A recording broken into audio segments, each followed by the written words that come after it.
দক্ষিণ কোরিয়া এবার আনুষ্ঠানিকভাবে নিজেদের তৈরি অত্যাধুনিক যুদ্ধ বিমান KF-21 যুদ্ধের জন্য উপযুক্ত ঘোষণা করেছে। দেশটির প্রতিরক্ষা মন্ত্রণালয় চূড়ান্ত কমব্যাক অনুমোদন দেওয়ার পর এখন এই ফাইটার জেট বাস্তব সামরিক অভিযানের জন্য পুরোপুরি প্রস্তুত। দীর্ঘ এক দশকের বেশি সময় ধরে চলা গবেষণা, উন্নয়ন এবং কঠোর পরীক্ষার পর এই সাফল্য অর্জন করেছে দক্ষিণ কোরিয়া। দেশটির প্রতিরক্ষা অধিগ্রহণ কর্মসূচি প্রশাসন বা ডাপা জানিয়েছে, KF-21 ব্লক 1 সংস্করণ সব ধরনের পরীক্ষায় সফলভাবে উত্তীর্ণ হয়েছে। এই সংস্করণ মূলত আকাশে শত্রুর বিমানের বিরুদ্ধে লড়াইয়ের জন্য তৈরি করা হয়েছে। সবচেয়ে গুরুত্বপূর্ণ বিষয় হলো, এই যুদ্ধ বিমানকে অনুমোদন দেওয়ার আগে প্রায় 1060টির বেশি পরীক্ষামূলক ফ্লাইট পরিচালনা করা হয়েছে।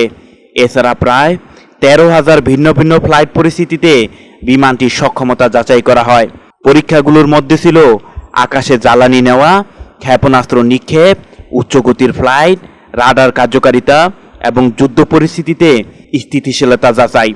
দক্ষিণ কোরিয়ার প্রতিরক্ষা কর্মকর্তারা বলছেন, এই অনুমোদনের মাধ্যমে দেশটি এখন নিজস্ব প্রযুক্তিতে সুপারসনিক যুদ্ধবিমান তৈরি, পরীক্ষা এবং পরিচালনার পূর্ণ সমর্থন অর্জন করল। এক সময় সম্পূর্ণ বিদেশি যুদ্ধবিমানের উপর নির্ভরশীল দক্ষিণ কোরিয়া এখন বিশ্বের উন্নত সামরিক প্রযুক্তিধারী দেশের কাতারে নিজেদের অবস্থান আরও শক্ত করেছে। KF-21 প্রকল্পের কাজ শুরু হয় 2015 সালের ডিসেম্বরে, আর প্রথম পরীক্ষামূলক উড্ডয়ন শুরু হয় 2021 সালে। এরপর প্রায় 3 বছর ধরে ধারাবাহিক মূল্যায়ন ও পরীক্ষা চালিয়ে অবশেষে চূড়ান্ত অনুমোদন পেল এই ফাইটার জেট। বর্তমানে অনুমোদিত ব্লক 1 সংস্করণটি আকাশে যুদ্ধের জন্য প্রস্তুত হলেও দক্ষিণ কোরিয়া ইতিমধ্যেই ব্লক 2 সংস্করণের কাজ এগিয়ে নিচ্ছে।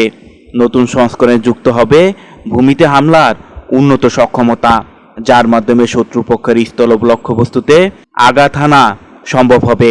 বিশ্লেষকরা বলছে, KF-21 শুধু একটি যুদ্ধবিমান নয়, বরং এটি দক্ষিণ কোরিয়ার সামরিক প্রযুক্তি, প্রতিরক্ষা শিল্পে আত্মনির্ভরতার প্রতীক। একই সঙ্গে এটি এশিয়ার আকাশ প্রতিরক্ষা ভারসাম্যেও নতুন মাত্রা যোগ করতে পারে।